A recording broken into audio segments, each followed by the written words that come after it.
tuntutannya apa aja saja kan Dede? Ini.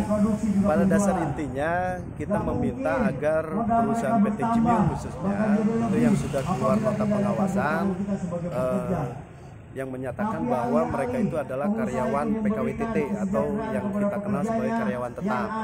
Nah, kalau kemarin PHK terhadap 22 orang anggota FSPM itu alasan perusahaan kan habis kontrak. Nah, ternyata dari pengawas Provinsi Jawa Barat menyatakan bahwa mereka ini karyawan tetap, jadi tidak ada lagi istilah PHK. Itu yang pertama. Yang kedua, kenapa mereka ini dilakukan PHK pada saat itu dikarenakan 22 orang itu karyawan PT Jimyung, dia masuk menjadi anggota serikat pekerja, sehingga di sini unsur tentang union bustingnya itu ada, gitu ya, unsur union busting karena mereka yang masuk anggota serikat pekerja SPMI semuanya di PHK, gitu. Nah, ternyata kenapa hal itu dilakukan oleh perusahaan PT Jimyung? Dikarenakan PT Jimyung itu udah tahu bahwa pengusahanya itu banyak pelanggaran.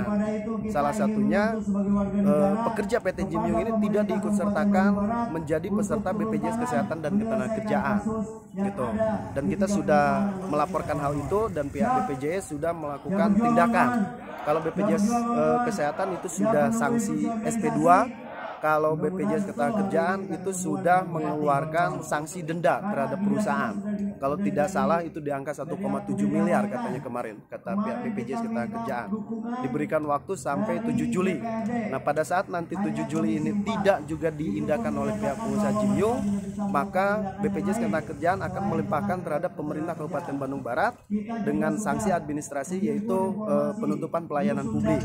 Dan juga tindak pidananya itu akan dibuatkan SKK ke Kejaksaan Bali Bandung, gitu. Nah, di luar daripada itu juga ternyata PT Jimyung itu lebih-lebih daripada mempekerjakan pekerja rodi.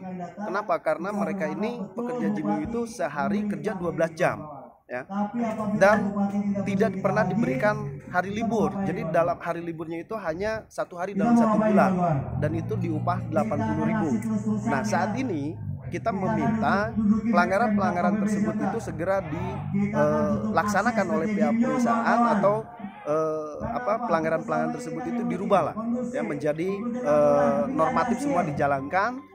Tetapi manakala perusahaan ini tidak juga melaksanakan hal tersebut dan tidak mau mempekerjakan 22 orang anggota FSPMI, kita minta ketegasan dari pemerintah Kabupaten Bandung Barat untuk melakukan penutupan terhadap perusahaan tersebut, cabut izin usahanya, gitu. Karena pada saat pihak pengusaha tidak dapat menjaga kondusivitas wilayah, menjadi kewenangan pemerintah daerah untuk menutup izin usaha. Lalu ada beberapa perusahaan tadi yang disebutkan selain Jimyung, ada 2 lagi, itu perusahaan apa aja? Jadi pada saat PT Jimyung ini bermasalah dan tidak pernah diberikan sanksi yang tegas oleh pihak pemerintahan melalui Dinas Tenaga Kerja dan dinas-dinas terkait, maka ada 2 perusahaan ini yang mengikuti setelah Jimyung, gitu. Jadi ada istilah ini Jimyung aja nggak dikasih sanksi loh, gitu.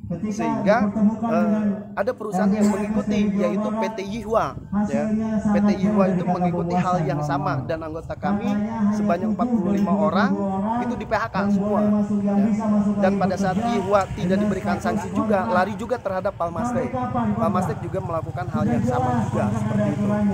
Itu dikarenakan tidak ada tindakan tegas dari pemerintahan. Nah, yang dikhawatirkan oleh kita, pada saat ini terus dibiarkan, tidak pernah ada sanksi yang tegas terhadap perusahaan, maka diyakinkan pengusaha yang ada di Kabupaten Bandung Barat akan mengikuti hal yang sama.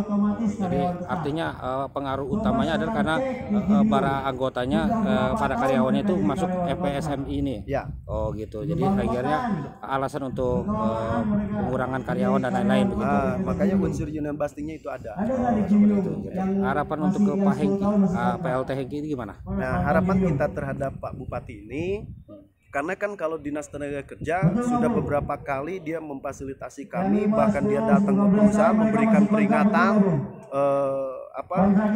memberikan tindakan juga, tetapi seolah-olah Dinas Tenaga Kerja ini tidak digubris oleh perusahaan gitu. Karena mungkin perusahaan itu tahu kalau saat ini itu Dinas Tenaga Kerja dia kewenangannya hanya memberikan pembinaan gitu. Pada saat Dinas Tenaga Kerja sudah memberikan pembinaan dan pengusaha tetap tidak menjalankan, maka kewenangan Dinas Tenaga Kerja itu melaporkan terhadap pengawas provinsi seharusnya. Nah, mungkin saat ini yang belum dilakukan oleh Dinas Tenaga Kerja Kabupaten Bandung Barat, semua temuan-temuan itu belum dilaporkan terhadap pengawas provinsi gitu. Nah, sehingga kita memintanya selain daripada Dinas Tenaga Kerja, karena patut diduga ada pelanggaran-pelanggaran lain yang dilakukan oleh perusahaan PT Jimyung yang salah satunya terkait tentang AMDAL kan gitu. Terus juga patut diduga ada beberapa sumur artesis di sana yang tidak memiliki perizinan gitu, sehingga kami hal-hal tersebut itu minta dilakukan pemeriksaan oleh dinas-dinas terkait, dan bila itu memang terbukti berikan sanksi yang tegas gitu, karena kalau dinas-dinas yang lain itu masih punya kewenangan untuk memberikan sanksi. Bisa diulang, yang dari Jimyung itu berapa orang yang di PHK, lalu dari PT yang lain berapa orang? Jimyung itu 22 orang, terus untuk Yihu 24 orang, dan untuk PT Palmastek itu 28 orang. Cukup itu aja, satu